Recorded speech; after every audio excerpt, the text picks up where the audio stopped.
Assam life 24 যি অভিযান চলাইছে জাষ্টিস ফৰ জুবিন ইয়ালৈ আমাৰ এই অভিযানলৈ বিভিন্ন দল সংগঠন ব্যক্তিয়ে সহাৰি জনাইছে আৰু তাৰ ভিতৰত সৰু টাই আহোম ছাত্ৰ সন্থাই সহাৰি জনাইছে টাই আহোম ছাত্ৰ সন্থাৰ সভাপতি মিলন বুঢ়াগোহাঁই কৈছে যে জুবিন গাৰ্গৰ যি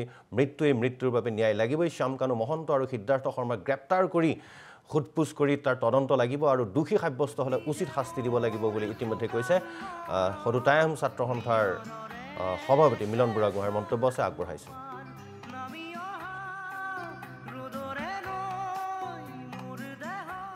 তেখেতৰ মৃত্যু এটা ৰহস্য আৱতত আজিও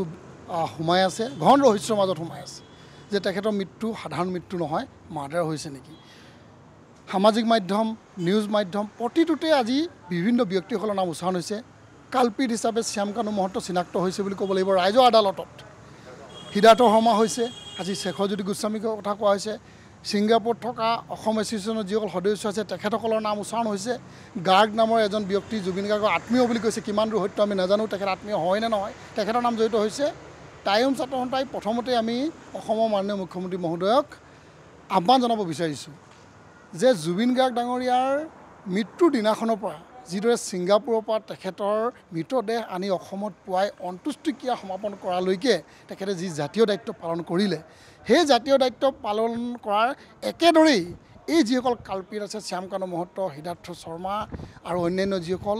ছিংগাপুৰৰ অসম এছ'চিয়েশ্যনৰ বিষয়ববীয়া গাৰ্গ নামৰ ব্যক্তিজন প্ৰতিজন ব্যক্তিক তদন্ত আওতালৈ আনি কঠোৰৰ পৰা কঠোৰ যাতে শাস্তি বিহিব পাৰে তাৰ এটা ব্যৱস্থা গ্ৰহণ কৰিবৰ কাৰণে আহ্বান জনাইছোঁ অসম লাইভে ইতিমধ্যে এটা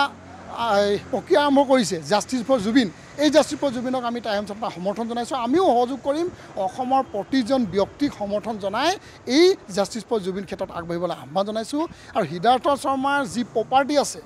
যে তেখেতে জুবিন গাৰ্গ ডাঙৰীয়াৰ কেৱল এজন মেনেজাৰ আছিল তেখেতৰ অন্যান্য একো নথকা স্বত্তেও আজি কোটি কোটি টকাৰ সম্পত্তি কিদৰে তেখেতে গঢ়িলে এই ক্ষেত্ৰতো কিন্তু এটা তদন্ত হ'ব লাগিব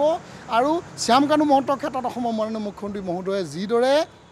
আজি এটা কঠোৰ সিদ্ধান্ত ল'লে যে তেখেতক অসমৰ কোনো অনুষ্ঠান প্ৰতিষ্ঠানৰ লগত তেখেতক জড়িত হ'বলৈ দিয়া নহ'ব তেখেতক পাতিবলৈ দিয়া নহ'ব এই সিদ্ধান্তক আমি আদৰণি জনাইছোঁ মুখ্যমন্ত্ৰী ডাঙৰীয়াক কৃতজ্ঞতা জ্ঞাপন কৰিছোঁ সমগ্ৰ ৰাইজে কৃতজ্ঞতা জ্ঞাপন কৰিছে হয় আমাৰ জাতীয় আন্দোলনখনত টাই আহোম ছাত্ৰ সন্থাৰ যিখিনি আন্দোলন আছে আন্দোলনৰ ক্ষেত্ৰত মুখ্যমন্ত্ৰীৰ ক্ষেত্ৰত আমাৰ মনোমালিন্য আছে সদায় আমাৰ আন্দোলন প্ৰক্ৰিয়া চলি থাকে কিন্তু এই ক্ষেত্ৰত কিন্তু আমি তেখেতক কৃতজ্ঞতা জ্ঞাপন কৰিছোঁ আৰু কৈছোঁ যাতে তেখেতে জাতীয় দায়িত্ব সম্পূৰ্ণৰূপে পালন কৰি থাকে শেষৰজন কালপিতক শাস্তি নিদিয়া পৰ্যন্ত এই প্ৰক্ৰিয়াটো আগুৱাই নিবৰ কাৰণে আহ্বান জনাইছোঁ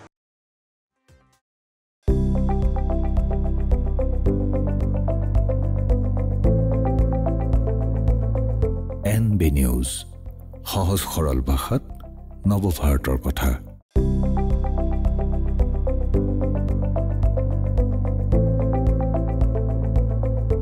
NB নিউজ সহজ সৰল ভাষাত নৱভাৰতৰ কথা